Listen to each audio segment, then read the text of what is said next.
Don't worry, Hey, boys. No rush, no rush. Let's do a pod. Let's do it. we're rolling. I got Okay. it. Hey, home sweet Sweden. How sweet it is. Episode 20 in our year of 2020, boys. 20 episodes into the podcast. This is Uncle Ian here on the microphone reporting from the borderlands of the Midwest. And boys, it's good to see your faces. We're all at home to an extent, Oh, and yeah, I guess yeah, so. this is the home episode, coming home. So yes, it's been a fun week. I myself, I got one more week of teaching online classes, which have been going not too bad. And yeah, so my countdown's on 5 days away from the holidays, and I'm gonna be going hard on languages, hard. Lots of German, lots of Korean. Yeah, and this week I still got in lots of la Svenska. So I've been asking La Marcus Svenska. talking about his mother tongue, his Muttersprache, however you say that in Sweden. Modersmål. Ooh, yeah, man, the accent, the Swedish accent. But let's go to Sweden itself. Where are you exactly, Marcus? Let the listener know. You took an 8 hour. Okay, you flew from Barcelona to Stockholm, had a cevichita, and then what happened? What happened from there? All right. So first of all, hello everybody. Hello. Greetings from the great land of White the north of the white north. pretty snowy. The true white north of Europe. Yeah. Right. It kind of looks like this. Kind of reminds me of like parts of BC, like with the coniferous trees. Yeah. But I guess the main difference is that the trees aren't as big here as in British Columbia. Right. Okay. The trees in Canada are just like on another level, a different magnitude. I see. Okay. But still it's really cool.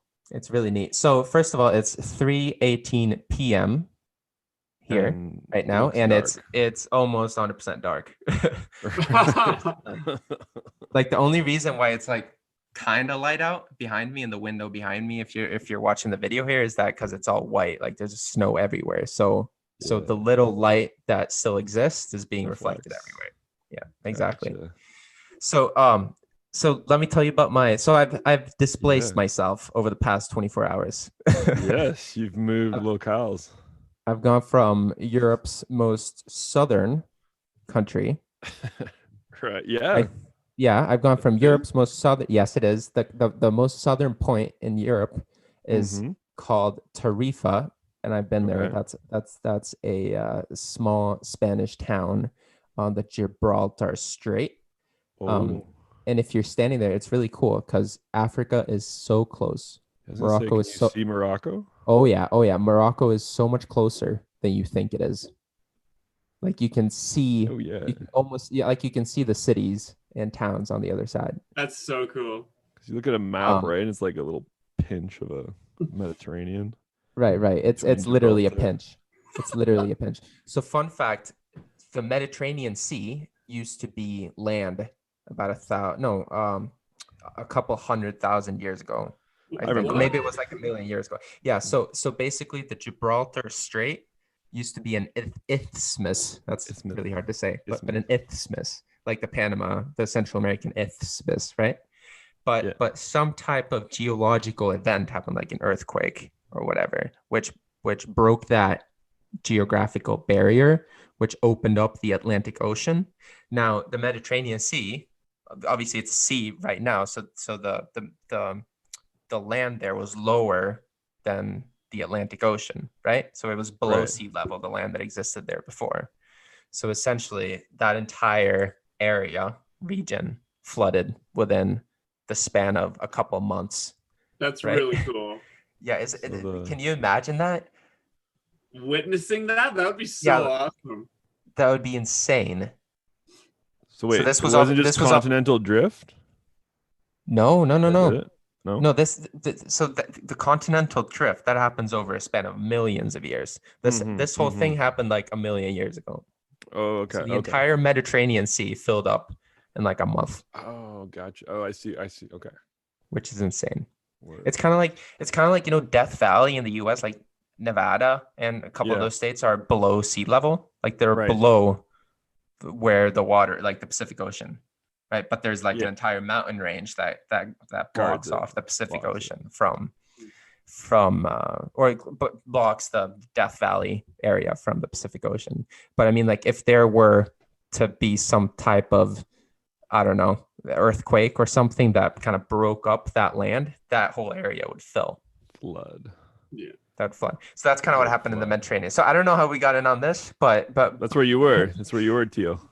Right. But the point that I was trying to make is that I've been displaced from Europe's most southern country to Europe's third most northern country, technically. Or maybe fourth. Norway and Finland? If Norway and Finland go above Sweden. And then Russia also goes above Sweden, technically. And technically Denmark too, if you count Greenland. Oh. But anyway, I'm currently on the 66th latitude or something like that. Maybe like the 67th. No. I'm below that. I'm below that because the Arctic Circle is at 66, right? So I'm still below the Arctic Circle. But if the Arctic Circle is at 66, I think the Arctic Circle is at 66.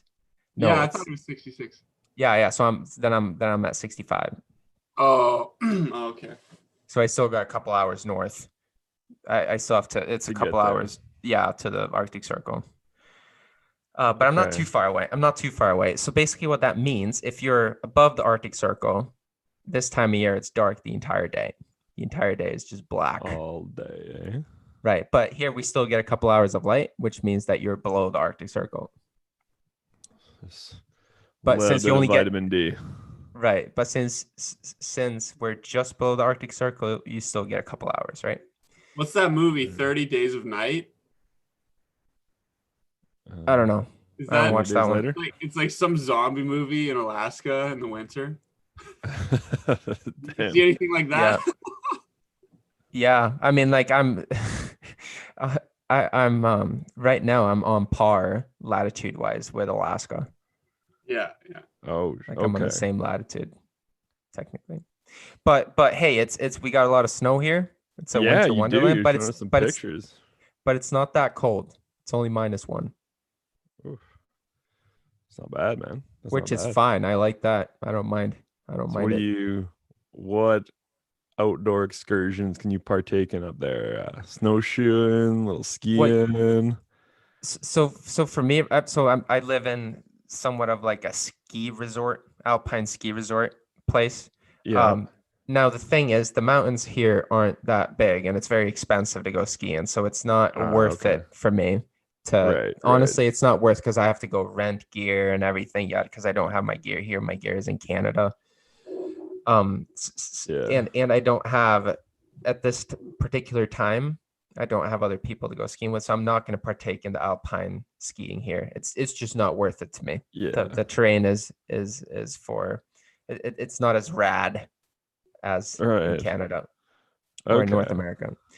So I mostly what I'm going to do here, I'm mostly just going to chill. I'm going to do some cross country skiing. Nice.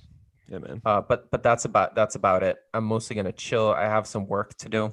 I have to be productive. But I'm mostly gonna chill, do some cross country skiing, and actually after the pod, I have an italki class with my tío. I'm gonna do some castellano, and then I'm probably keeping it going. Of course, man.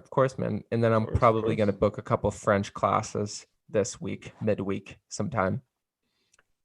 You hunted Caribou? I saw caribou today on the bus. Yeah. Some wildlife? Well, technically they're not wild. They're semi-domesticated. And what I mean by that is that the indigenous people here, they essentially Yeah, there you go, man. There you go. Yeah, they have their own language too, don't they? Can you speak any Sami? No, that's a dabble. I was just I was sitting last night, sitting on the couch, thinking about northern Sweden. I was like, oh yeah, the Sami. That's man. That can't be Indo-European. I don't know. That's a great question. It can't be. It can't be. Okay, I'll be the fact checker this episode for a little second. Right. So you look up that. I'm gonna keep going. So I just wanted to talk about the caribou. So the caribou, they're owned by the Sami, so they track them, and they move in herds, right? So that when you see them, you never see just one. You see at least 100 every single time. So they basically roam freely. They have the GPS trackers on them, obviously, but they roam freely for the vast majority of the year. And then in the fall, I think they gather them, and I don't know what they do to them. They slaughter the ones that are slaughterable, and then I don't know. They check on their health or whatever. I have no idea. That's the limit of my knowledge. But the caribou meat is a delicacy around here. It's very expensive and very yummy. My favorite part is the caribou jerky, like the dried meat. Man. Yeah. It's fantastic. Yeah. So I saw that today. Sweet, man. But that's fairly common. You see that all the time. Oh, just okay. They're hanging about. They're around. Yeah. Okay, I'm just looking. That's not a rare animal to see. Okay. Yeah. So the Samis, they're part of the Uralic language family. Oh, so Finland. Yes. So Finland, which is also the same family as Hungarian as well. But like it really branches off, right? With like, so you got your Baltic Finnish, and then once you kind of move other directions, some of these language trees, it's more complex than a family tree. So the Samis, there's like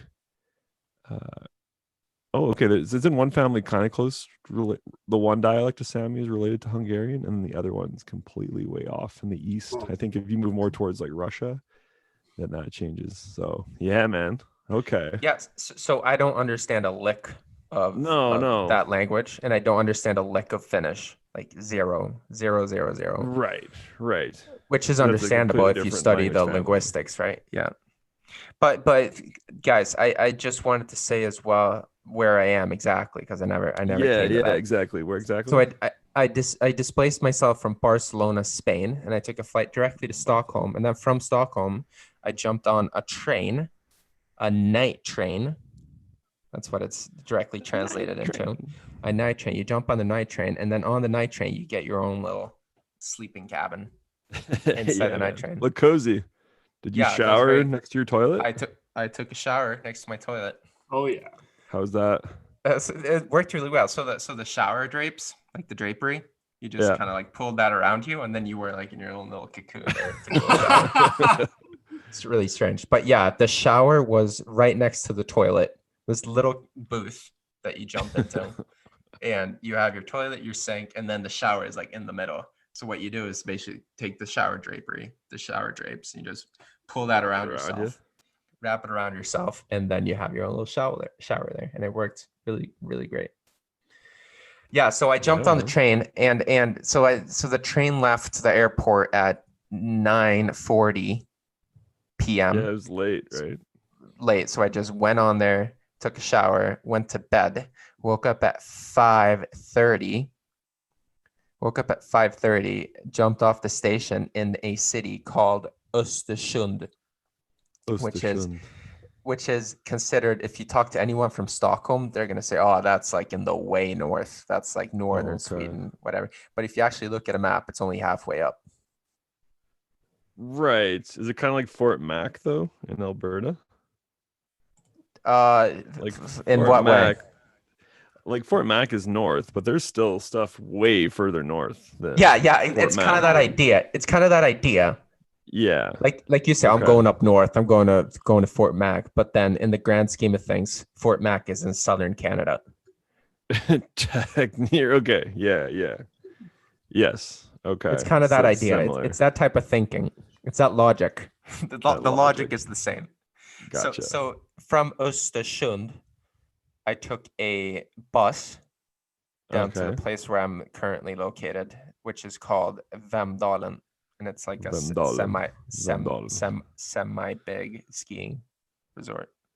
Okay, is it kind of like a village then, or how do you describe like how many people? It's an agglomeration of villages. That's what I would Okay. call it. So there's Gotcha. different like ski areas within this agglomeration, digamos, and the whole thing is called Vemdalen. But I like the main, and I live in one of these small, decentralized villages where Gotcha. the only type of, it's like in this area, the only houses that exist are like here we just call them fritidshus. So like the mountain secondary homes, Okay. vacation Yeah. homes, Okay. Yeah. vacation homes. Yeah. In That's what it is. Ukraine, it's similar. It's like a dacha, which can range in size from Yeah. like a big Russian oligarch's dacha to like just a little Right. cabanita. Out in the Exactamente. countryside. So it's no one lives here permanently. Right. Like probably 5 people live here permanently. Okay. And That's the similar to vast Canadian majority. cabins as well. Then Yeah. I'd maybe say a few more long, like few people live in cabins right. all the time, but not. I'd say 75% of everybody is from Stockholm. Okay. Lives here. It's the Stockholm spot. So it's about an 8-hour drive from Stockholm, straight north. Gotcha. Cool, man. So back in the home country, dude. Tierras suecas. Tierras suecas. See you. Tierras suecas. Okay. So, yeah, guys, I've been talking a lot. How are you guys doing? No, yeah. So I was going to be like, so I've been dabbling with some Swedish, and then Pichikoloe also joined in. So Cody, what's your heritage exactly too? You said you got some Vikingo, didn't you? Yeah, Sverige. Sverige. Hey, what happened to that Finnish accent? He got rid of it in 24 hours. Yeah, so I was sending some voice recordings over our WhatsApp group and like in Swedish, and Marcus was telling me I sound like a Finn. And I said that maybe that's because I have both Swedish and Finnish ancestry. So yeah, I was doing a bit of dabbling in Swedish as well. I'm gonna do a little self-introduction now, if that's Let's go. right. Let's do it. Okay. Hey, jag heter Cody. Trevligt att träffas. Hur mår du? Bra tack. Tack. You gotta work a little bit on your pronunciation there, bud. Yeah, just a little bit, I know. Just a little bit. Yeah, it's safe to say that your German pronunciation is far better than your Swedish pronunciation. And I think if you applied some of your German tricks, if you apply the way you speak German to Swedish, you would do a lot better. Oh yeah? No, yeah, so actually let's talk about that, because I know Ian wanted me to talk about that. About what? Sorry? About like the connection between yes. Yeah. Because like, man, there was some, so over the week, like a lot between English and German, and there was just some wild ball stuff that was unique to Swedish. But yeah, man, like so many like certain verbs I was finding like is so similar to German, and it's the Germanic structure as well. But Cody knowing the language, like knowing German, what did you think of? Because I found grammatically it wasn't throwing a lot of curveballs, but pronunciation wise it was very unique. Yeah, the pronunciation seemed a bit tricky to me. It seems like there's some inconsistencies in Swedish pronunciation. Is that correct, Marcus? Yes. Like irregularities. Yes. Swedish pronunciation sucks for foreigners. Yeah. So I think that would be really difficult if someone wanted to learn Swedish. And another thing I noticed that's very similar between English, Swedish and German is that the numbers are almost the same as German. Okay. 2, 3, 4, 5, 6, 7, 7. Yeah. Except for right. Yeah, that's hard. Can you guys say that? 7. Yeah, you got it. So, how do you say how in svenska? Hur. Ur. Yeah. So, okay, how about this one, boys? How about this one? So, a village that's very close to where I am right now, it's called Klövsjö. Sjö. And sjö, that's lake. Sjö. Okay. It's spelled SJ and then which is an O with two dots over it. Sjö. So the SJ is pronounced sjö, or and then the O is an so sjö. Yeah, you got it. Yeah, okay. So that O is that O's that so okay, so the vowels were kind of like messing me up a bit, like because you got your A with the little O on top of it. You got the A with the two dots. I don't think that's not used as much, but it's there. No, it's used there all the time. It is used? Okay. Yeah. The O with the two dots. That's one you're referencing right now. Yes. So. You're I don't even know how to describe that sound. It's like it's like it's I don't know if you guys know how to do like smoke rings, or if you're like smoking a hookah, but it's kind of like that. Like pretend that you're doing like a Gandalf smoke ring. Like a Gandalf smoke ring. Yeah, that's kind of and you're kind of blowing out. Oh. Yeah, I don't know. It's kind of weird. That's so the point is that here's the thing. Swedish is not complicated compared to other languages. Yeah, like it wasn't. Yeah, so grammatically, I was like, okay, like even your possessives. So it's ranked by what's that called? The Foreign Service Institute. Yeah. It's ranked by the Foreign Service Institute as a Group 1 or a Category 1 language, which means that it's the easiest. It's in the category for the easiest languages for English speakers to learn. So it's not complicated. Like the way, for example, the way things are conjugated, it's very similar to English. Yeah, i.e. there's no conjugations. Barely. I was like, jag dricker, hon dricker. I was like, yeah, let's go. Conjugation is based on time. Is that right? No, there's no conjugations. Yeah, man. Yeah, but there's like, you can say like prata and pratar. Pratar is the infinitive. Yeah, that's the infinitive. No, sorry. Prata is the infinitive. So it's kind of like German. Yes, at prata. At is zu. So in German, that would be zu. Zu sprechen would be at prata. That's and then to conjugate it, you would just add AR. Jag pratar, du pratar, ni pratar. Yeah, so that's conjugation. Yes, but there's there's one thing. You're just adding AR. Oh, okay, yeah, I know. One conjugation. For past tense. For past tense. And another example, like subjunctive, the subjunctive case doesn't exist, or the subjunctive mood doesn't exist, which makes things a lot easier compared to Romance languages.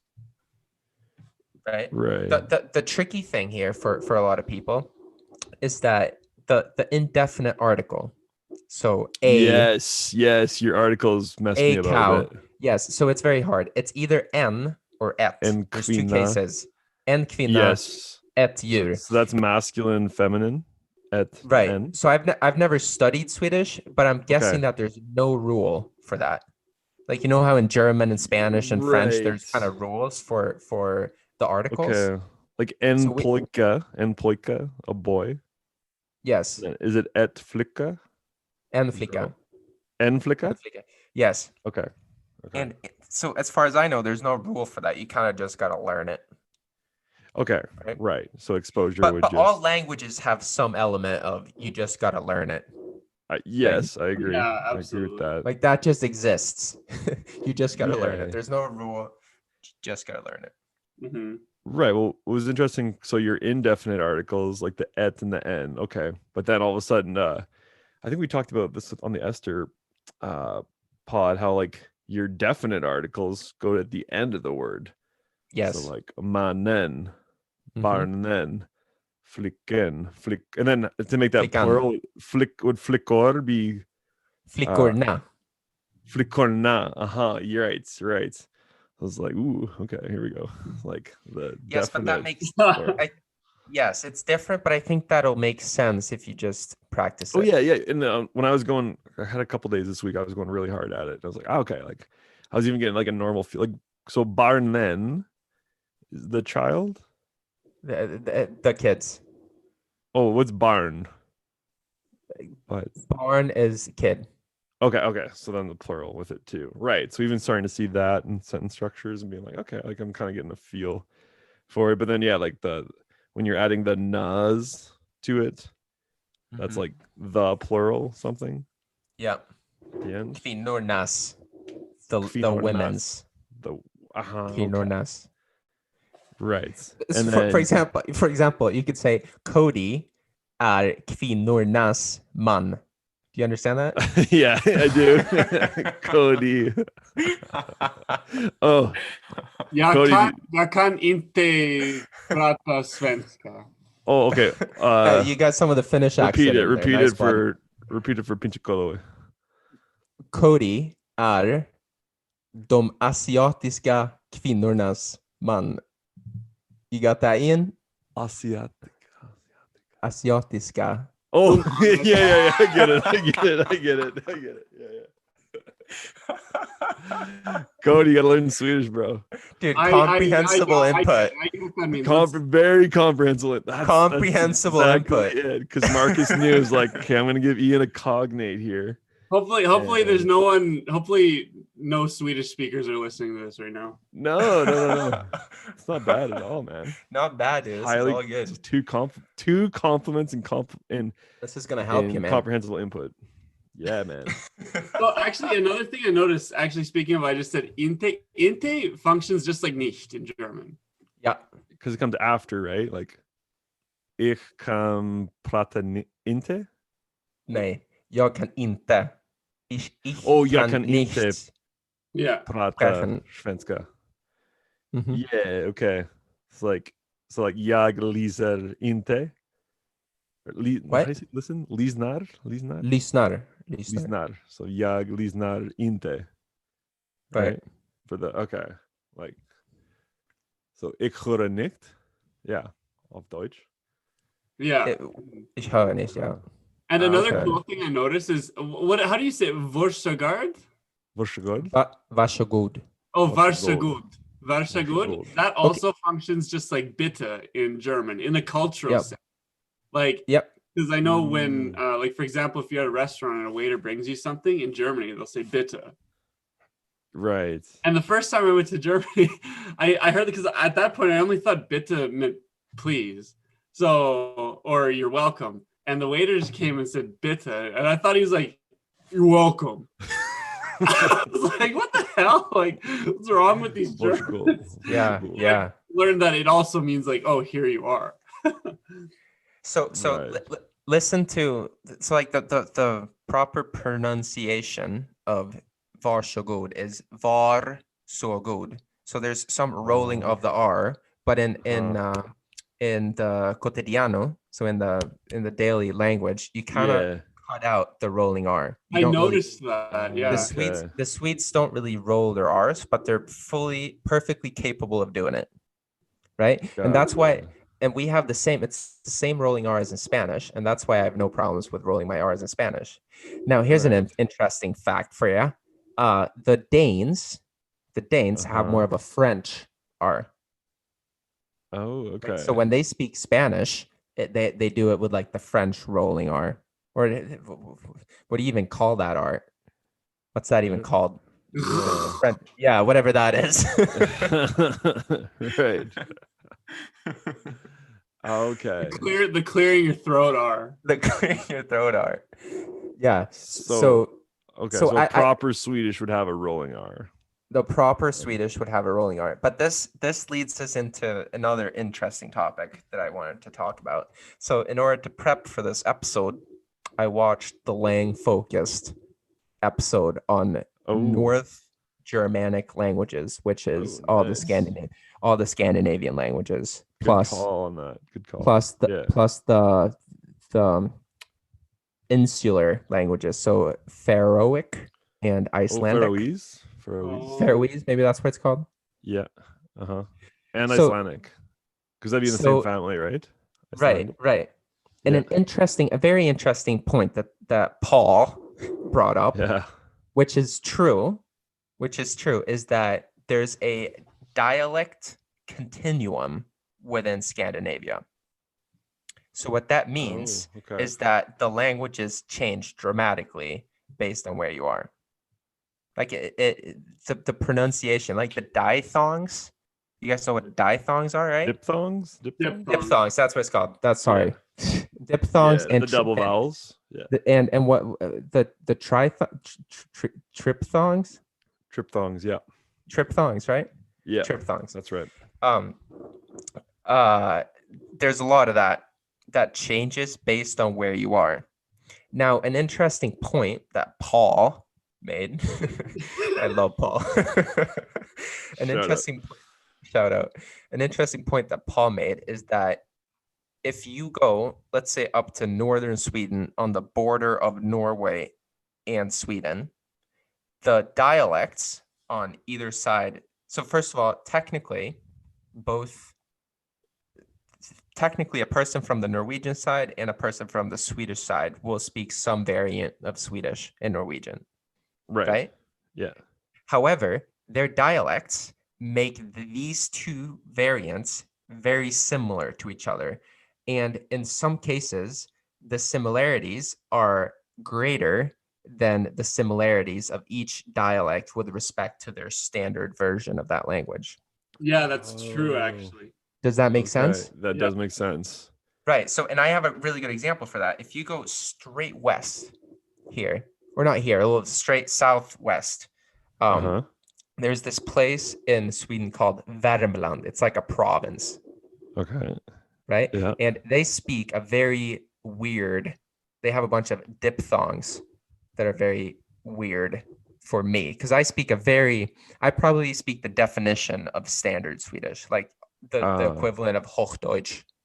That's what I speak. So when I listen to these guys, I'm like, what is this? Like, it's very strange to me. Sometimes it's very hard for me to even know that it's Swedish. Like sometimes I think it's Norwegian, actually. That's happened many times. But this dialect is very close to the dialect that they speak in Eastern Norway. However, the main difference between these two dialects, the Swedish and the Norwegian, is that they change some words, basically. But the way they speak is the same. Like they use the same sounds. Right. And diphthongs. Yeah. They use the same diphthongs and sounds. So basically, my guess to what happened was that back in the day, these guys were given Swedish school books. Like back in the day, they all spoke the same thing. Right, that's standardized. But one population was giving Swedish books, and they applied their way of speaking to that way of writing, like the formal language. And then the same thing happened on the Norwegian side. So they basically adopted these words from standard Swedish and standard Norwegian, but they kept their way of pronouncing the words and the vowels. That's my guess to what happened. Yeah. No, but it's that's very interesting. It's very interesting.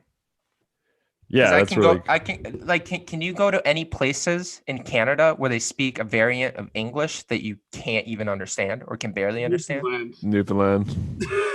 No, but it's even worse than that. It's even worse than that. Like sometimes I can go to certain places in Sweden where it takes me a while to figure out that it's Swedish. Oh, that it even is Swedish. Yes. Okay. Have you ever? Yeah, let's say Newfoundland. Newfoundlandese. Dude, Trail Park boys, dude. Trail Park. What are you talking about there? No. That is Newfoundland. No, it's nothing like Trailer Park. It's Nova Scotia, right? Oh, that's right. That's Nova Scotia. That's right. Oh, the Newfies. I do have some friends from Newfoundland, but they speak normal Canadian. They're a minority. I think most of them like in Canada can speak, like in the rest of Canada can speak like standard Canadian English. But yeah, if you go to Newfoundland, or if it's like, because in my hometown actually there were a lot of people from Newfoundland, and a lot of them spoke like they did on the island that they all call it. And sometimes, I swear, sometimes there were some people I just wouldn't understand a goddamn word they were saying. Yeah, no, I can attest to the same thing in Lloydminster here in the oil field. Lots of Newfies, lots of workers, and I remember going to the pool hall like when we were teenagers, and there'd be Newfoundlanders there, and nothing. Like, I'm sure if you like recorded it, slowed it down, and used the like, I think it was like bored one day and I like looked up. I think there are dictionaries of Newfoundland English, and probably it's way different. But yeah, is it decipherable as like, okay, they're speaking English? It's still tough, but maybe that's the similar situation then with being like, because you're saying you have trouble keying in if it's Swedish at all. Or Norwegian or some other thing. Like apparently I learned today there's technically other forms of very rare northern Germanic languages that are essentially extinct, that they speak on certain remote islands in the Baltic Sea. Right. Okay. And I didn't even know of this. Basically, if I really think hard about it, I remember from some part of my schooling talking about this, but I've never actually like heard the language. So like I did a quick Google search. Nothing showed up when I did like an English Google search, but then I did the Google search in Swedish, and I got some videos of people speaking this language, and it was essentially impossible to understand, but it sounded kind of the same, right? So you could tell it was from the same language family, but it was not intelligible for me. Okay, I got a question then about, I don't know if you've sat down and done it like this, Marcus, or you've probably heard like, so at the Polyglot Gathering in Bratislava, there was Chris Broholm from Denmark, a guy from Sweden, and then some guy from Norway. They all sat down on stage with each other, and they only respectively spoke Danish, Swedish, and Norwegian, and they were having a conversation, and so the interintelligibility was pretty high. Do you think? Now these are all like polyglot guys. Mutual understanding. The mutual intelligibility. Yeah. I would. It depends. Okay, so Swedish and Norwegian are very easy. So like if I meet a Norwegian person, I'll understand probably some parts of Norway are weird, obviously, like same thing as Swedish. But if some dude from Oslo, if I sit down on the plane next to some dude from Oslo, I'll be able to understand 95% of what he's saying. And he'll be able to understand 95% of what I'm saying. If I sit down with someone from Denmark, it'll be the complete opposite. I'll probably understand not 5, but 10 to 15%. I'll say. Oh, that's okay. What I'm saying. So I'd probably compare it to understanding Portuguese for a Spanish speaker. Okay. Or Italian.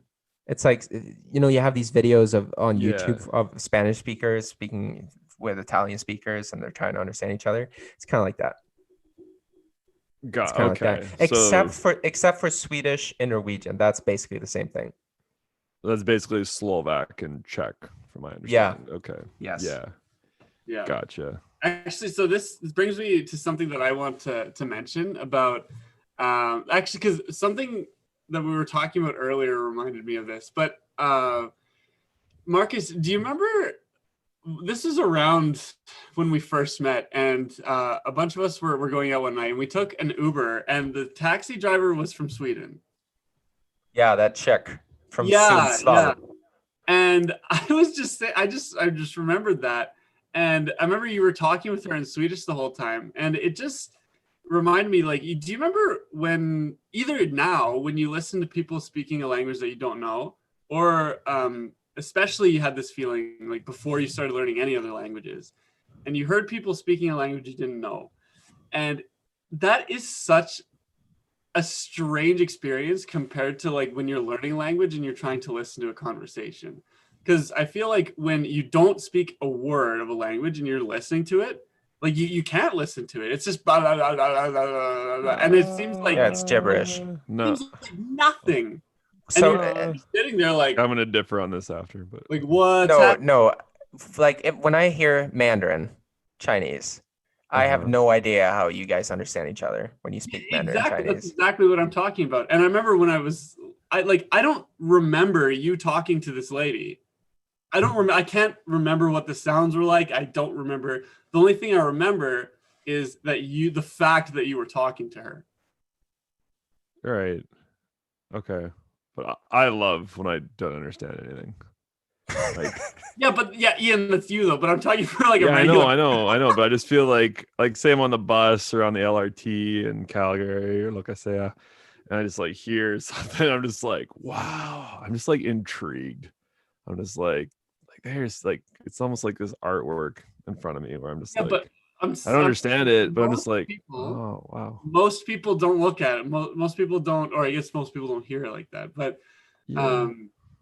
I would say most people just hear that and it's just noise. It's just like I know, okay, yeah, sure. It's noise, gibberish, like I said, but just don't even just forget the fact that you don't even know it for a second. Just kind of like sit back and just appreciate human communication is my perspective on it. Yes, I'm serious. I'm just agree. like, oh, this is like that's fascinating. These two human beings, like speaking this song, like if I'm a polyglot. It's just like maybe one day I could do something like. But for the moment, for the time being, I'm just gonna sit back and appreciate it and try and hear the musicality of it. Mm-hmm. Way. But yeah, no, it's people. Okay, I didn't know if this is gonna lead to like some people get like alienated by it. Some people get like, yeah, if you don't understand it, you're just like, kind of, yeah, it is forgetful. And you're right when you're not language learning. Because say it was like a German conversation right now, like my ear would be like super leaning in, be like, what are you saying exactly? Mm-hmm. Yeah, and it's much different. You're much more engaged with it. Whereas when you don't speak, you just have this tendency to just completely block it out and tune it out. Yeah, but people shouldn't tune it out. They should appreciate it. I know, yeah. I know. Yeah, I don't know. I think that's interesting though, because when you start learning a language in the beginning, it's like everything you listen to, it's like you're not able to differentiate between the different words. You know that feeling? Everything that you're listening to just sounds as one long continuous sound. Yeah, exactly. Like Swedish this week. That was Swedish. Yeah. No, but I remember when I went to Costa Rica, that was literally what it was. It felt like everyone was just saying everything at the same time, and it was impossible to differentiate between the different words. Right. But then as you listen more to the language, you start figuring out what's going on and what's being said. Yeah. Right. And that's why people, just because they can, like, a guy can speak no Russian, but imitate a Russian accent really well, or imitate a Spanish accent. Like, people are able to, like, they know what languages sound like, right? Without knowing a word about it. Like, if I went to a guy on the street, do a Russian accent for me right now without knowing a word of Russian, that could be done. So, well, I think that has more to do with the fact that we've heard those people with their accents speaking in English so much. Yeah, touche. Yes, correct. Yeah, maybe. Well, no, maybe. English, like that's what they say about English is as an English speaker, you're going to be used to a wide swath of accents. Yeah, around the world, especially as it's like the global language now. Whereas, okay, I'm not gonna pick on Sweden, but like I'm just gonna use Sweden as a counter example. Like, would you be used to like a ton of different accents in Swedish? Oh yeah. Okay. Really? So like from where, like, because I know like the Mideast, like we have so much immigration here. Okay. That right. So maybe that's a changing thing. Yeah. It's a changing thing for sure. Plus all the different dialects that exist in Swedish. Okay, but I'm not.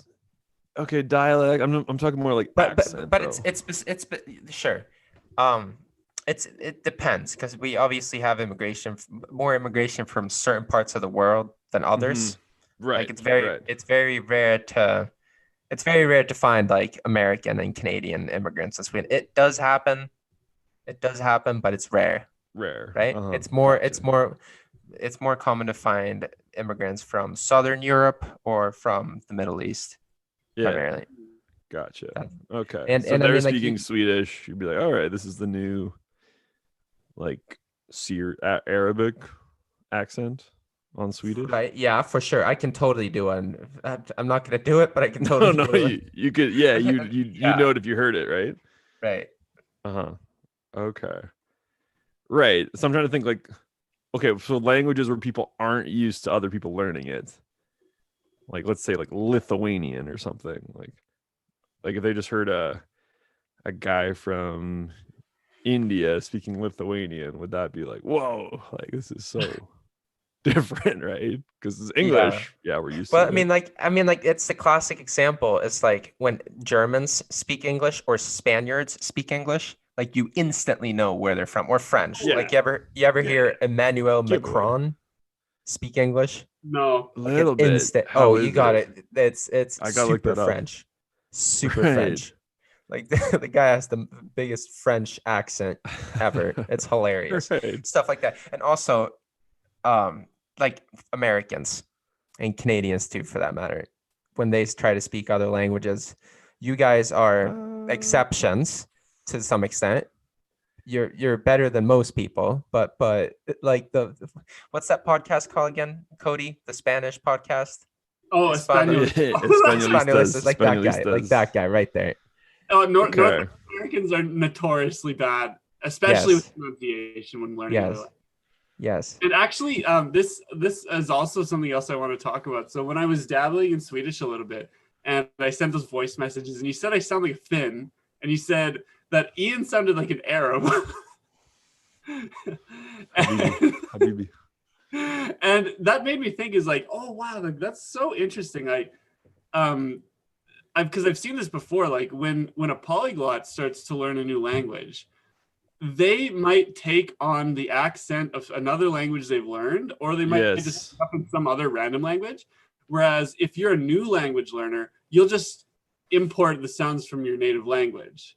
Yeah.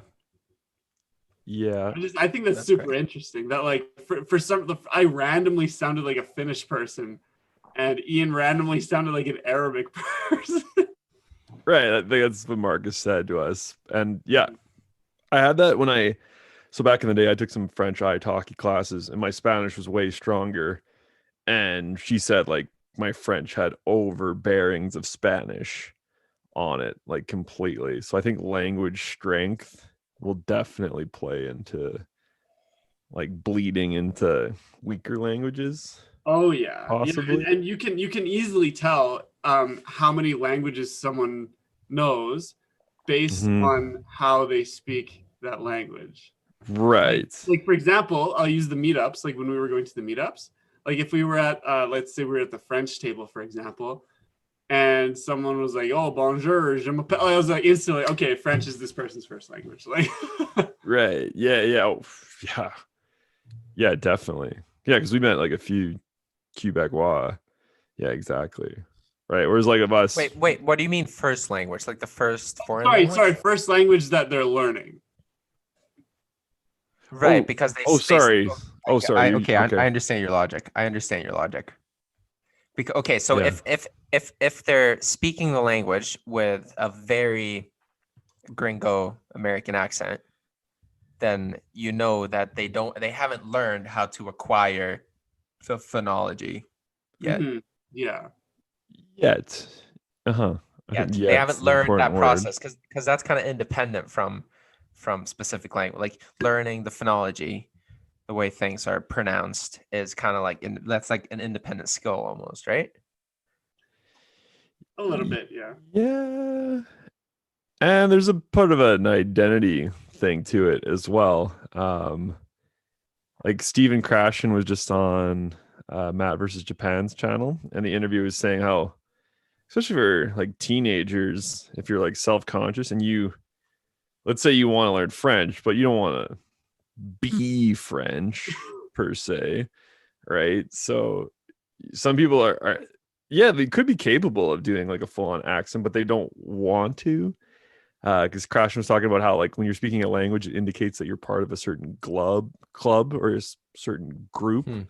And so A, it could be just incapable, or B, just a hesitancy. And I think this could lead to an interesting conversation about how, Marcus, specifically this week, you sending us the videos of the Sueca Mexicanas, who I would argue went be above and beyond into their well, the one specifically I should be saying right now, but yeah, like how she's taken it on completely in the fact that she's like indistinguishable from a Mexican. And that's what people say about Matt versus Japan too. He's like indistinguishable from a Japanese native speaker. So some people take it it's completely enwrapped in them now, which I think is interesting. But so my question to you then, Mark, is like, would this be something you'd aspire towards? With Spanish? Well? Yeah. Yeah, man. Yeah. That's I mean, like what I told you guys before, that's like I envy this lady. Like I want to be her so bad. Like if I could handle the Spanish language the way she handles Mexican Spanish, that'd be my dream, literally. Right. Like and holy shit. It'd just be like, I know. So my question now is like, how does one get there? Like, is she just naturally doing that without a thought now, or does she kind of have to like think about it to put that accent on? Like she's been living there for 9 years, so I'm leaning towards it's just like the natural way. I think it's natural. Yeah, I think it's natural. The only way to do that is really like, don't get me wrong, you can learn a foreign language at home in your home country and you can get really good. But if you want to sound like a native speaker, you need to live in the country for a long time. What about Luca Lampariello or whatever his name is? He speaks English with almost a native accent or a native dialect, like natively. He has native proficiency when it comes to the pronunciation of English, almost essentially. And as far as I know, he lives in Italy and he's been in Italy for a long English time. Hard, like, because everyone speaks English. Yeah, English might be a different story. Yeah. Like everyone really, really into English. Yeah, but okay, Cody. I'd like to hear his Polish, for example, and see what a Pole thinks. I mean, his Spanish as well is essentially flawless. Yeah. No, he's got like 10 languages. German. Yeah, is also flawless. Like he would pass for a Spaniard, an American, possibly a German. Right. I don't remember. I don't remember off the top of my head how good his French is, but I'd imagine it's pretty good. Yeah, he's pretty legendary. And then so, I think the question is, do you want to pass?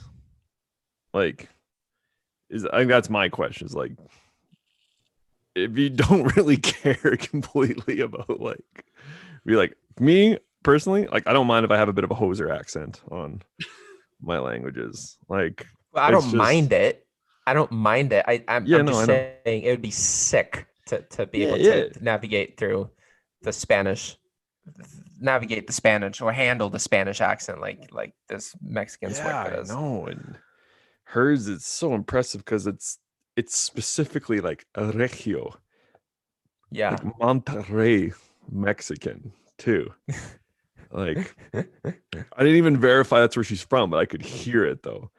I could totally hear it. And right. So you think, because you could be someone that lived in Monterrey for 9 years, because my buddy Lee talks about this in Ukraine. There's expats that have been there for years, barely speak Ukrainian, let alone have adopted such Ukrainian accents. Don't get me wrong, you got to try. Like, well, no, that's the thing, right? So she would not only have to have been in Monterrey, she'd have to have been like completely perceptive and trying and really, really taking on the accent. So you need a whole skill set in the country. So that's what I say, like, yeah, you got to live in the country, but you got to have a skill set to develop that. So what's really impressive, what I found really impressive was that she moved to Mexico. Wait, what's her name? So we can like let the listener know what Alex Mex. She has a podcast, Tercer Piso. She's one of those chicas. She's got like a YouTube channel. But I was like listening to her story a little bit, and she moved to Mexico after university or something like that.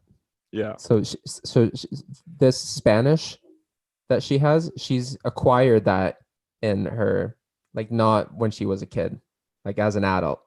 Yeah. Right. Like Yeah, that's what I that's mean. really impressive. But here's the thing. I do think it's very easy for Swedes to pick up on the Spanish accent. Like it's not because we could make all the sounds. Like no nos Okay. cuesta los sonidos. See what. Si me explico. Right. So like That's not the hard. phonetically.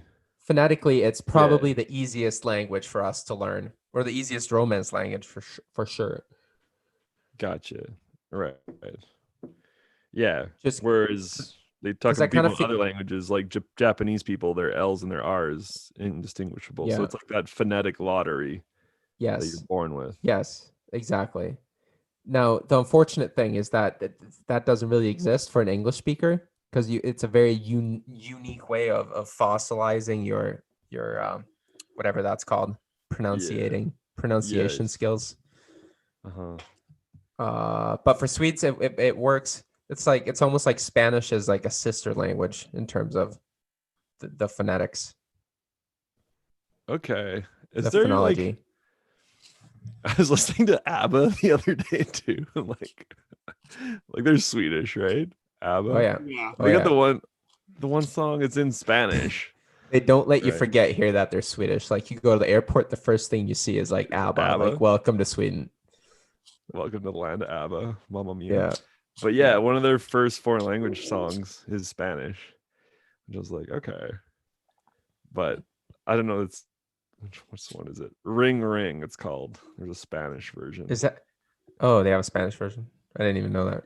Right. Well, they have like the classic "Voulez-vous." Yeah. Yeah. I don't think that song's actually in French though. I just think it's called. I think it's in English, but they just have the "Voulez-vous" Yes, that's right. chorus. Yeah. Yeah. So I didn't like, okay, is this because they like Spanish, or is this because, yeah, like you said, that Swedish Spanish connection? Okay. So I want to talk about, unless we've exhausted all this, about this language parent idea that I texted you guys about. Ah, yes. And this kind of ties into like the accent and taking on a language completely. So all right, I'll introduce it here. So I got this idea listening to, actually, because of this Swedish ventures this week. Do you know the YouTube channel Days in French and Swedish? Yeah, I've seen that one. Yeah. So I was listening. What is I was that? watching one of his new videos. He's an Aussie learning really into Swedish. Curious what you'd think about his Swedish, Marcus. But yeah, and he was just basically, he's talking about why he left French or whatever for the time being, and just gave the idea of a language parent, which basically is choosing one person in your target language. So this could be a friend, a celebrity, lo que sea, and that's who you're aspiring to sound like in the target language. Now, like one specific person, like I personally think as a foreign language learner, you take on different influences of multiple different people, obviously. But I did find it peculiar being like, because yeah, we talk about Argentinian Spanish, Mexican Spanish, even within Mexico, there's the Chilango, Regio, Mexicali, Chiapas. Like, so if you just choose like one person, could be a friend, whoever, and that's what you're going to aspire to sound like. I was like, that kind of eliminates just thinking so broadly and being like, this is who I want to sound like. So I was just curious, in your guys' target language, if there's specific people that like you pick up on their speech habits or their cadences that you resonate with. Because I've thought about the last 24 hours. I think in most of my languages, I have an idea of who I'd like to sound like. I'm gonna let Cody hit this first. All right. No, that's mine aren't very defined. Like that's fine. That's the thing, is like I think you can play with this concept a bit. Agree? Cody? No? I don't know. Maybe like you guys go first. Okay, I can go first because I love this. Sure. Yeah, let's do it. Let's dive in. So first of all, just leading into this. I'm on YouTube a lot for my language learning. Yeah. Because I love YouTube because the subtitles are oftentimes very, very good, especially if they're manually made as well. Yeah. So takes time. Anyway, my YouTube and the fun thing is that what I've tried to isolate all distractions on YouTube. So like all the videos that come up that you don't want to see anything more because you can like manipulate the algorithm, right? So when I get all this, it's like I used to get like a lot of like Joe Rogan clips and stuff, but I started to like select I don't want to see this anymore. Like that's like the option you have from the drop down menu. So I've done that for every single video essentially that's not related to languages. So basically I've applied a filter to my YouTube algorithm that just gives me everything in Spanish or French. Oh. And I had that's a nice little hack actually. It's a nice hack. And I've actually had some really interesting consequences. For example, every single advertisement I get on YouTube now is either in French or in Spanish. Nice. Oh, hell yeah. Which you'll is actually really watch funny. the ads. Yes, exactly. No, I do that. So my YouTube thinks that I'm Spanish primarily, and I keep getting these advertisements as well on like online on my phone, like learn English or aprender inglés, which is hilarious. Like all these courses, like el mejor programa para aprender inglés, digamos. But so that's super funny. But yeah, I'm on YouTube a lot. So I have this latest YouTuber that I found, he's from Spain. He's called Auron Play. And first of all, I love that name, like Auron. Auron. That just sounds so funny to me. A-L-R-O-N? A-U. Oh, Auron. Okay. Hola, Auron. He's the guy he's the guy who does like the prank calls. I sent you guys one of the videos. Oh, yeah, okay. So he has the funniest Spanish, like super Castellano, but he's from Barça. He's from Barça as well. So he has like the Catalan accent as well. Catalan in there. Okay. Barça, where you kind of have so that Spanish accent is like your tongue is kind of in the back of your mouth. You're pulling yourself backward while you're pronouncing all these words and all these sounds. Oh, bienvenido a Barça, Barcelona, la ciudad más bella del mundo. It's super fun. But this, so what I do, like I listen to this guy, and I every once in a while I just stop the video and I try to imitate him because I just find it hilarious, and then I laugh I start laughing by myself for like 5 minutes. I can just sit there and laugh for 5 minutes about like how this guy pronounces certain words and sounds or whatever. It's hilarious. Right. So this guy, I do that a lot. Otherwise, Mexicano, la neta, way, no mames. Like, right. So is that a particular guy or this? Yes, that is a particular guy. So like Chava from like Cuervos? Well, so I started with Luisito Comunica. Do you guys know who that is? He's the biggest YouTuber in like the world. He's massive. He's massive. Yes. He's masivo, tío. So I listen to a lot of him, and he's like, "Vamos a darle." Yeah, that's right. Bienvenido a España, or whatever. Like he has like so super peculiar. Mexican. Yeah, super peculiar. So I did that, and now I'm on these new podcasts that I've been talking about. So you guys remember the podcast Cosas I haven't tell you guys about? So you have Roberto Martinez. He's the main host. But then you have his co-host. I don't remember his name now, but he has the biggest Monterrey accent ever. Like this guy is so funny. He's like, "Oh no mames, pinche la neta, way." It's super funny. So I don't know. I pay attention to the way that he speaks. For sure. And para burlarme, just to make fun of Mexican, or to just have fun. I kind of like have fun. Try to imitate that way. Yeah, I try to have fun with it. I think it's hard to just be like lock in on only one and say this is going to be it. But I think doing things where you can like shadow it, like you're saying, just pausing the video and trying to speak like him. But just in terms of like how that Sueca Mexicana got that way, like I wonder what she did exactly. Was she listening to like just a few people? I guess it's all around her, like the Monterrey accent, but just to like, maybe if you can't be in a specific country, but you really, really want to sound a certain way. Like I'd be curious to ask Matt from Japan what his Japanese is specific to. Like, is it like a Tokyo or a But Osaka Ian, type thing? another thing is like practice makes perfect. Like there's a reason for, like, for example, why Joe Rogan is such a good interlocutor. Yeah, no, for sure. Like why he's so good at like having conversations and speaking, because he does it all the time. I agree. And this pinche sueca mexicana, she's obviously extremely extroverted. She obviously speaks a lot. Totally. If you speak a lot, you will get good at it. Mm-hmm. That's a fact. Like it I promise you, if you had the opportunity practice to speak Mexican all the time, 24/7, like 365 to someone or whatever, you would get that good. Oh yeah, of course. Yeah, so it's like locking in.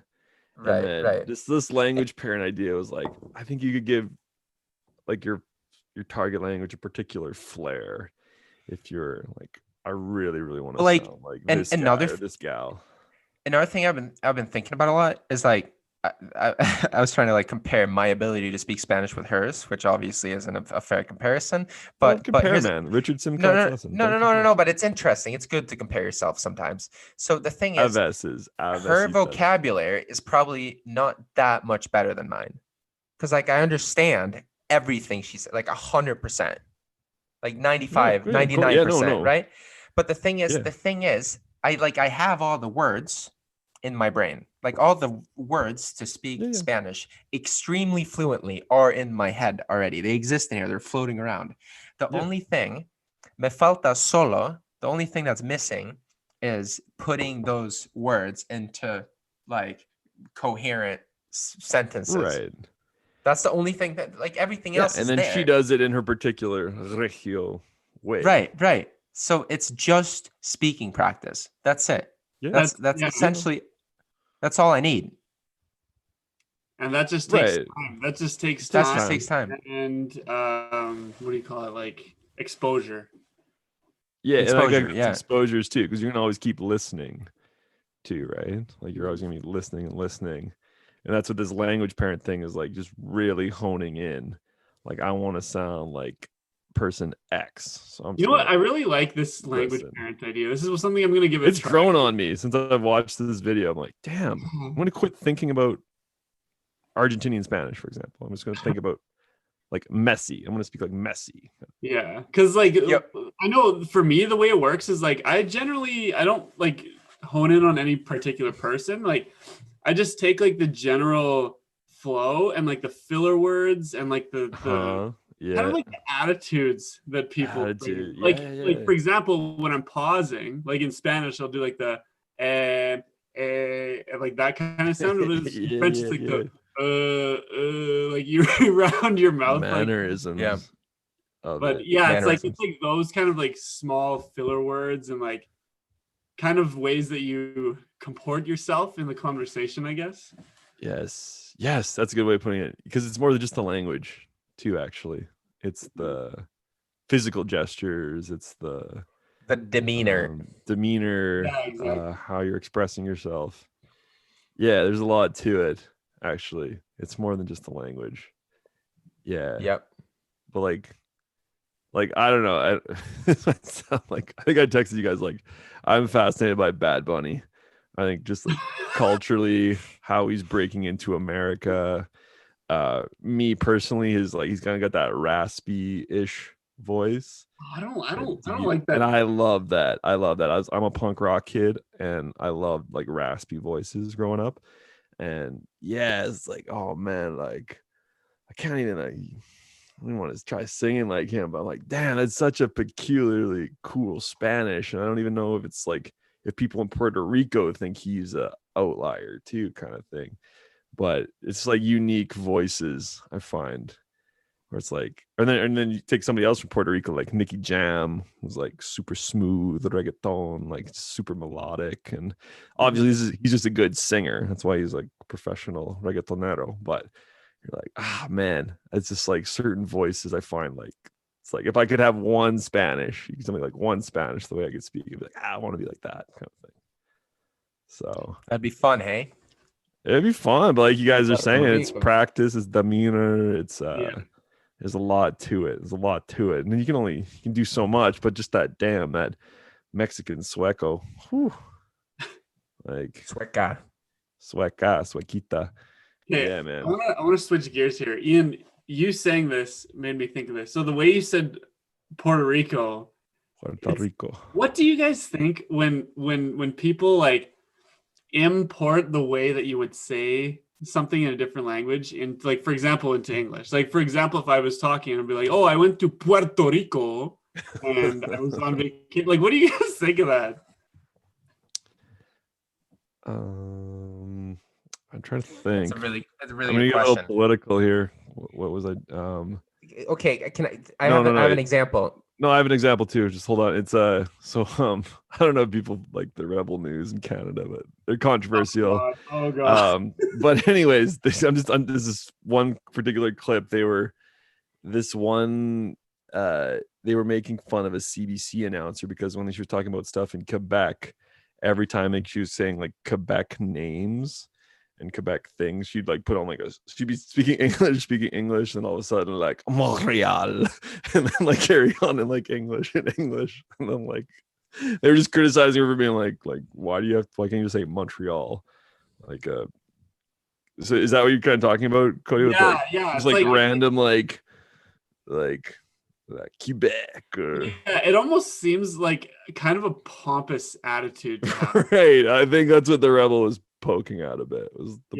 But at the same time, like if you want to put this on a spectrum where you're super pompous and you pronounce everything you would in the other language, whereas the other side is like totally anglicizing everything. That's not the way it works in English. It's like somewhere like more like maybe like here, because for example, like if you take the word jalapeno, that's kind of like a bastard child of what it should be. Because if you're going to fully anglicize it, people make fun of it all the time, but it should be jalapeno. Like if you're that's not the way it is. It's going to be everyone says jalapeno. Yeah. Like you gotta conform yourself to the way other people say it. You know what I mean? Like you can't just but then if you're going to do that, then you need to say jalapeno. No, you say what's jalapeno? Like, wait, how do you actually say it? Like if you never learned Spanish ever and you were talking to your mother. And from generally what I've heard from other people who speak English, it's jalapeno, and that's like a weird mix. I would say jalapeno. Yeah. Well, still, either one is acceptable. But if you say jalapeno, you seem like an idiot. You seem like an idiot. Yes. No. So I love this question, man, because it's very relevant. So for example, South America, the piece of water, the strait that separates the mainland to the whatever that's called, the fire lands or whatever, like the Tierra del Fuego. What part are you talking about? Exactamente. So that strait. What do you call that strait? Tierra del Fuego, I think we say in English. Wait, what are you? No, but the strait, the piece. Are you talking about like the southern tip of South America right now, like Chile? Yes. Argentina? Yes. And so there's the what's it called? Tierra del Fuego. Yeah. The island. Yeah, if you say Fireland, no one would know what you're talking about. Yeah, but that's yeah. Okay, so that island, the most southern part of continental America, is an island, right? And then separating the whole archipelago, no? Yes, and separating that archipelago from the mainland is a strait where a very famous explorer sailed through. What do you call that? How do you pronounce that? Well, I've just heard that whole region referred to as Tierra del Fuego. Okay, but even in English, everyone says Magellan, the Magellan Strait. Oh, Magellan. Sorry. Yeah. Magellan. Yeah. What's his name? Went through there. Yeah. Yes. Yeah, the Miguel. That's his name, Miguel, right? Or what the hell? The Magellan Portuguese with a double L. Yes. Spanish, right? But what's it in Spanish? Mayega? No. No. Yeah, but it's definitely not an L sound. It's definitely a Y. Double L. Magellan. Fernand de Magellan. Yeah, that's right. So Magellan, that's obviously that's a blatant mispronunciation of the Spanish double L. Right. Yeah, certain When you're things. speaking in English, you're not going to say, "Oh, here's the Magellan Strait," or Magellan Right. Strait. Mechayan. Yeah, yes, you're not going to do that. I agree with you. I agree with you 100%. Like if I were to talk to someone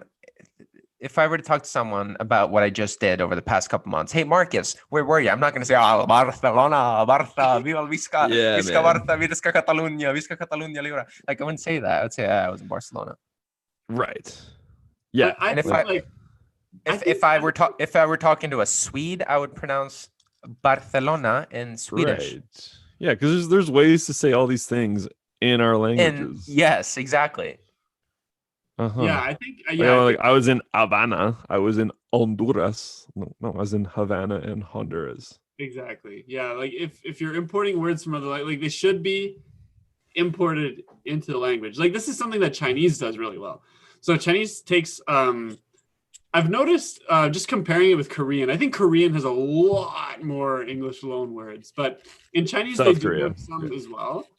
And I mean Korean does this really well too, but they just import everything and make it sound more Korean, or they make it sound totally. example, They totally do. in Chinese, like the word for coffee, they don't say, oh, like 我喝一杯 coffee. It's No. 我喝一杯咖啡. Coffee. Yeah. So I have one more really interesting thing that ties into this. All right. How do you introduce yourself in other languages? Depends. ¿Cómo te llamas, tío? Cuéntame. Well, Spanish, there's two. Even teaching. I always start mi nombre es, just because it's more similar to English. No, but how do you say your name? Sorry. Oh. Sorry, my name. Sorry if that wasn't obvious. Yeah. Ian. Well, it depends. Which in Nicaragua they could not pronounce for the life of them. Yeah, it depends on the language. It depends on how well people can pronounce your name, and it depends on if it's That's what I'm trying to get at. Yeah, That's what I'm trying to get at. Yeah. And I find it's so annoying when people pronounce so like you ask, hey, what's your name? And they pronounce it in their own language. I have a good example. For example, Elias Patterson, a well-known Swedish NHL player. He came to North America, came to Canada, and the reporter asked him, hey, what's your name? Elias Patterson. He's like this little timid Swedish guy from Northern Sweden. No, that's not your name, dude. Yeah, that's not your sorry. name. And after that, everyone like that was like an NHL meme. Like, what's this guy's name? Is it Patterson? Is it Peterson? Like what? Like no one can do it. He's like, no, it's actually Pettersson. Like Pettersson. Yeah, that was same with Marcus Johansson. Because originally the first few years in the league, he was called Marcus Johansson, and then some guys were like, I guess it's Johansson. But that's the thing, you can't do that. Like if you go to North America, America, you can't really. You got to change it up, bro. And the same thing, like when I went to Spain, and you kind of just got to like you can't decide on how to pronounce your name in that language. You kind of got to listen. So like for example, when I went to Spain now, it was fairly obvious to me immediately that my name is pronounced Marcus.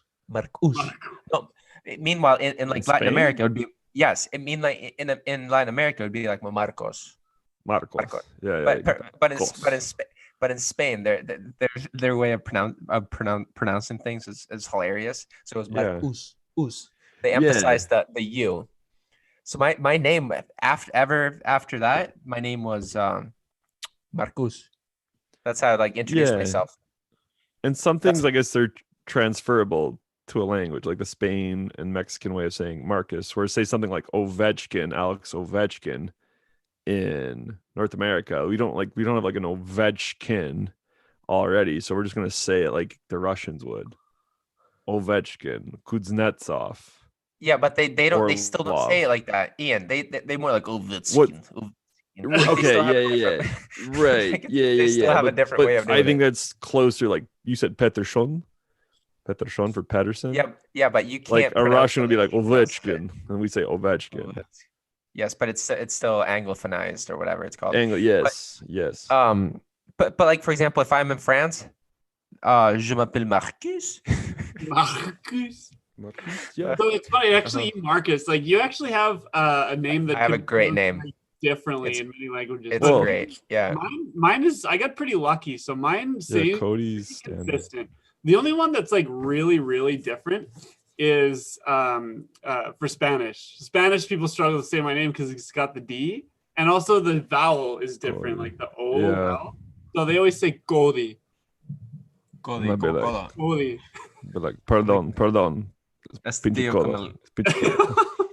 Con el codo más grande del mundo, tío. Yeah, well, dude, my last name. So we say Rainier. Regnier. How do you say it in French though? Regnier. No. Try again. Oh, Cody? Regnier. Renier. Right? So I'm Senor Rainier for my Spanish students, and Monsieur Renier for my French students. That's so funny. Like with the Spanish, you pronounce every single letter, and then with French, you just neglect half of the word. Right? Yeah, like the IER at the end of my last name. It's like Couturier, right? Yeah, that's so funny. And like with my last name, so the only people that I would try to even tell my last name to would be German people, because my last name it's not German, but it sounds very like I could say like Hotspur, like that sounds yeah. But like if I'm talking to a Chinese person, for example, and I show them my last name, they just give up everything. They don't even know where to start. They're just like, I'm not gonna try. So wait, Cody, how does it work when you go to China? Because you know how like when Chinese people come here, they adopt new names. Yeah, like they do. Anglophone names, like, oh, my name is Bill. Like, what? And they always have like these really funny ones. It's true though. Like these like, really it's fun classic, though. It's super fun. Lots of students do this. Yeah. Yes, like old school names, like Joe or Bill or Derek. Something. It's really funny. But so how does that work? Does that work the same way when you go to China? No, actually, because this has to do with like the role that English plays on the international stage.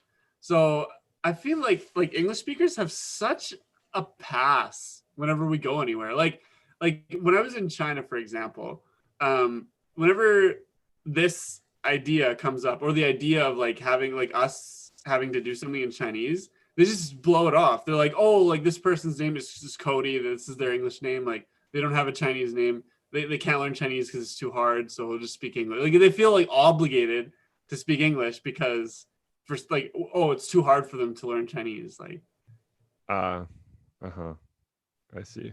And it's like, this is, it's like, it kind of annoys me that like, this is like, that's the thing. The attitude. So how do they pronounce your name though? Well, my last name? Oh, your name in general. Well, not very much different actually, because the same sounds exist. They would say like maybe like Cody.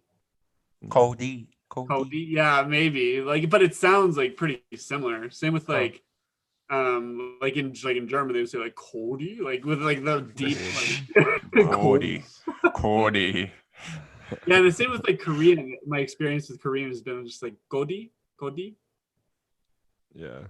Because a lot of those sounds exist in a lot of languages. So, yeah, I just think it's unfortunate that English has such a dumb, like this gets back onto the whole idea of like learning Esperanto. Like, I think if there was an objective international language, that would be so much better than having like people like English speakers as the dominant language speakers in the world, I guess. Yeah. What was the name of that kid you sent Marcus that video? The polyglot kid. He was talking a bit about Esperanto in that video, and that dude, the guy. Yeah, I forget his name. Guy. I forget his name too. Yeah, but he just talked. But his point was like, Esperanto was tried, but then just how it became a massive failure because everyone is so tied into their cultures, which I think that is the argument. Yeah, you couldn't sell Esperanto because there was nothing to sell except the language. Like, there's no culture. Like, like when and then for learning people are Spanish, too nationalistic, man. People are like, no, but like, I'm Russian. Why do you? Okay, so like everyone has a reason for learning each language, right? For selecting that language over other languages. Okay, so why do you want to learn Spanish? Oh, I like me gusta tacos, for example. Like a lot of people say, I want to be able to go to Mexico and order food. Like Right. that's Oh yeah, legit. yeah. Usually the language is like way down on the list of like why you like a particular culture. Yes, it's Average not the people. language, it's the culture. It's always the culture. Yes. Yeah, but that's not the case for English. Like if you talk to like anyone around the world, like looking to learn English, it's because Yes, it is. I want better economic opportunities. Yes, Economics that's is so. huge. Economics is huge. Taking the role Yes. of what Esperanto should have been. So it's naturally come about anyways. But that's still a reason. That's a reason for English. That's a reason for learning English over Esperanto. Yeah, culture but too, right? Esperanto isn't a thing right now. But like, I'm just saying hypothetically, like that's what it. Oh, hypothetically, yeah. So like, Yeah. Hypothetically. if all business was, if all business were conducted in Esperanto, then yeah, then everyone would learn Esperanto. Yeah, because this gives English speakers the ability to just like go to different countries and just like be idiots. We don't do that already. No. Yeah, I mean, because the whole point of Esperanto is everyone has to do a second language because that puts everyone else in everyone else's shoes. That's part of the logic as well. Because the problem where English doesn't fit that right now is that there's native English speakers that their language has become the lingua franca. Ergo, they don't get that empathy of understanding what it's like to learn a second language. Privilege. So Privilege. English privilege. Yes. Cecchiarlo. Yeah. I'm gonna start protesting against this. English protest against English this. privilege. No, I mean, yeah, I think English, it's got to be economics, right? I mean, the Beatles are awesome, but I don't think people in Korea and China are learning to sing along with John Lennon, although they might be.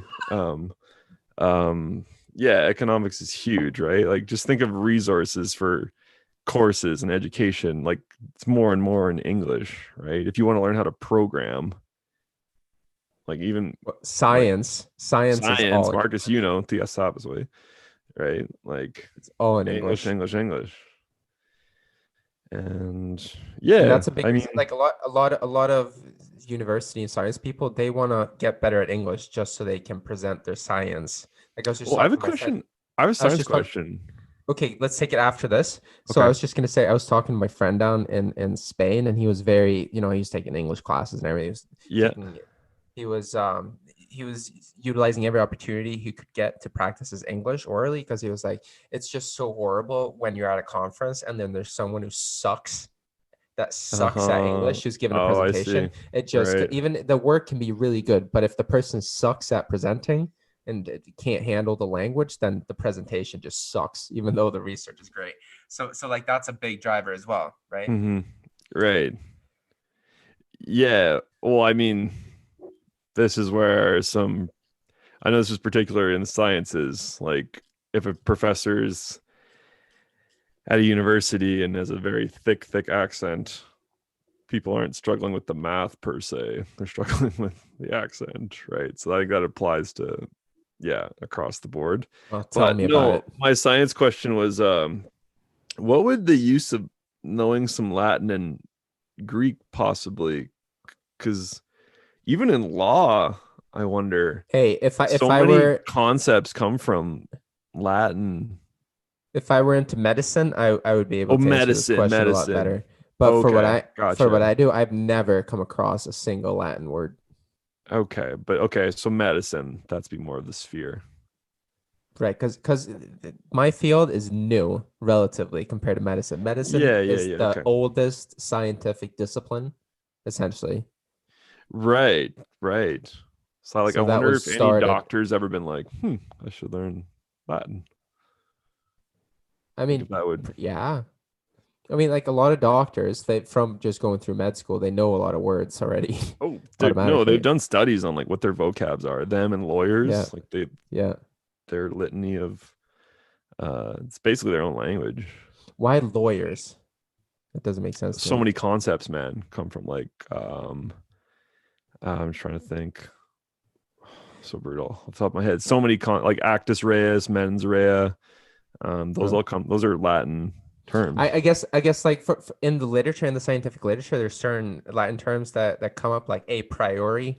Yeah. Comes up all the time. That's Latin. And what else? Like i.e. Yeah. Oh like yeah. I dot E dot, Etc. I.e. etc. I.e. IG. Yeah. I don't know what those. I just know that those. I don't know what those acronyms are actually for. I just know what they Right. mean. Uh-huh. And me as So the guy who likes debate, I'm more like the fallacies, like ad hominem, yeah, stuff like ad that. That absurdo. right. Some of that stuff comes up in the literature. Okay, obviously not Yeah, that, yeah. but you know what I'm No, saying. no, This no, type no. of terminology, Latin Yes. terminology, that comes up every Uh-huh. once in a while. Right. But that's just scientific terminology. I know. But if a person was to learn Latin, they'd see the origins, the Yeah, etymology of it all. the etymology exactly, Yeah. which is interesting. It's No. interesting that we still use it. Some of these professions, let's touch on that guy on Rogan, that astronaut. Oh Man, yeah. future Lingohog's guest or what? That Oh my guy, he lit god. up when he talked about languages. An International Space Station guy. And Rogan just blew straight by it. Yeah, he touched So a little annoying. bit. He touched a little bit. He could have went way more in depth into it though. The fascinating. Using the languages up in space. You could tell he was so ready to talk more about it. Oh, he's pumped. The guy was so jazzed. And then Rogan was like, "Oh, what about those aliens? What about those aliens? Tell me about those aliens." So what was this guy saying? Because I don't really watch Joe Rogan. So no, like, so basically, what was his name? Something right? And he spent how long did we say, Marcus? 200 some days. 200 and something days. Yeah, and then so it's the International Space Station, but he's up there with Russians, Japanese people. I don't know all the nationalities up in the ISS, but Terry Virts. That's Terry. Yeah, thank you. But he had this affinity for languages since he was a kid, I believe, or at least when he was traveling around as a student. And Rogan was asking, "Oh, like, what do you speak?" And like Russian was his big one that he spoke. So he was touching on he's talking a bit about but the cool thing, struggle with all Russian. astronauts that go to ISS have to learn and speak fluent Russian because half the station is in Russian. Is Russian, right? And they're doing the conference calls in the morning with Moscow. Yeah, so you got to have your conference calls with Moscow. So you have to be able to speak fluent Russian to go to space, essentially, or go to the ISS at least. That's cool. Right. So this guy, so basically what this guy says is like, okay, I've learned all these Romance languages, and I was like, I was going into this Russian class thinking like, oh, this is gonna be so easy. Like I've learned all these languages before. Yeah. Like I have this affinity for languages, yada yada yada. Not a big deal for me. But then he just recounted the process of like how Russian kicked his ass and the cases and everything. Mm-hmm. But then I totally could connect. He said once he got over that hump, the plateau, the case, whatever you want to call it, the case wall, and now he's like totally locked into Russian from there. Like he couldn't get enough of it. Totally my situation with Ukrainian as well. So I was like, yes, dude, yes, preach. Yeah. But yeah, man, he could have and I'm sure he could have went off way longer about all of it. Pinche Rogan way. Yeah. Fascinating.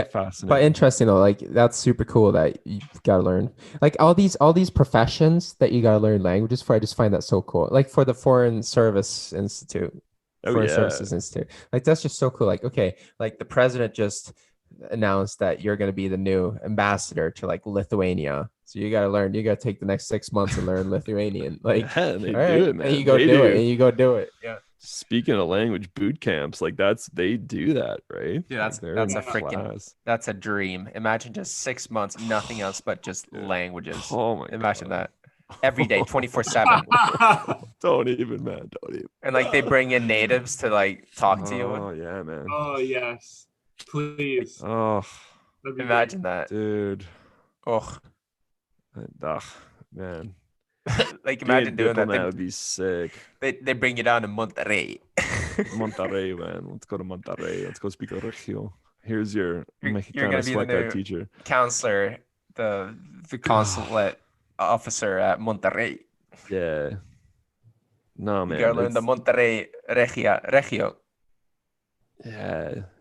Certain specific jobs. Yeah. There's got to be language. Even a CSIS a the Canadian version of the CIA, which is not badass at all, in my opinion. But they Dude, have what's to his like, name? Steve Coffin? well, he was a diplomat. I'm talking yeah, about like that's right. I'm talking about a CSIS officer, an intelligence officer, and I look at their job ads sometimes, like when I'm bored and just fantasizing. It's like, oh, you need to speak Kurdish to be a CSIS officer, or they're looking for like a language. I forget the title, but it's like, oh man, that'd be badass. Nice. Just like Nice. looking at intelligence from the Kurdish region, and like my background in international relations, I think that's kind of that's the fuel for my engine fire, and yeah, man, like that'd be so sick. That'd be so cool. So yeah, in the future, I'd love to get like a army interpreter guy on the pod too. Like, what's it like translating when you're getting bullets shot at you? Like, yeah, that must be intense. Mm-hmm. Yeah. Yeah. Holy crap. But yeah, boys, how about what's this week looking like for you? What's coming up on the horizon? Well, you barely have a horizon there in Sweden. It's gone. That's right. No, I how's the nightlife? Yeah. Oh yeah. All day. Nightlife all day. No, I like it. I got a good setup here. I have things to do, but not too much to do. So that perfect level of stress. Yes. That's what I have right now. That perfect level of stress. It's like you have a lot of things to do, but it's not too much. So you're not like killing yourself over it. Yeah, you got some time. You're in a cabin in northern Sweden, dude. Oh, yes, you're still like rolling out of bed. I have 100 gigabytes of data that I can refill for like $20 if I want. Nice. That's a really good deal. And hey, the 4G here is freaking fast. Like 4G is underrated in general. Right. Like they're coming out with 5G. They're coming out with 5G now, but like my 4G is already like as good as anything. Right. So yeah, like how much faster does it need to get? Well, I don't know. I heard a side effect for 5G was COVID. So, Ian. You know what I'm talking about. Until Pfizer man showed up and was like, no. Until Pfizer. Not the 5G. Yeah. So yeah, man. Nice. Not a lot, man. That's fun. Yeah. ¿Qué pasa, güey? What's going on, bro? This week? Yeah, this week. Just plugging away normal. Just hitting that Korean more and more. 한국어. Yeah, nothing too new for me. Just same old, I guess. Nice. You're a superstar, dude. What am I gonna do as well? So I told you guys I have my italki class. Yeah. Today after in 2 hours, I'm gonna take a power nap because I'm a little tired. I only slept 4 to 5 hours last night, so I'm gonna take a power nap. Love the power nap. Do my. This is great. Like this is awesome. I'm gonna have like an italki class like every day. That's gonna be sick. That's so cool. Oh, but yeah, that's actually new. I'm gonna start doing. I stopped doing italki for a while, but I decided to start doing it again. So I have a Korean italki class tomorrow, and I'm also Marcus. You actually inspired me to start doing this again. Is doing Hello Talk, language exchanges. So I'm gonna start incorporating those into my routine more because I feel like I'm not talking to people enough, and like I feel like yeah, sure, it's great like doing your own kind of self-study things, but like it really gives you that extra motivation when you've got someone to talk to.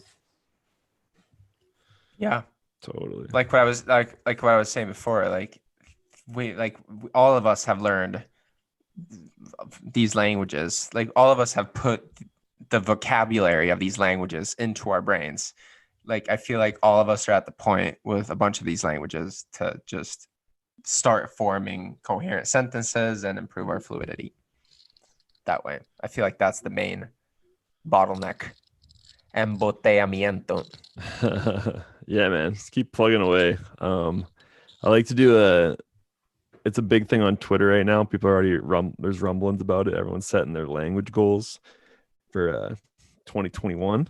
So I think whatever pod we do right before the new year, we could do that. Yeah, dude. And I'm really pumped. I think I finally got my process laid out. I'm not so big on like, okay, hit B1, B2, blah, blah, blah.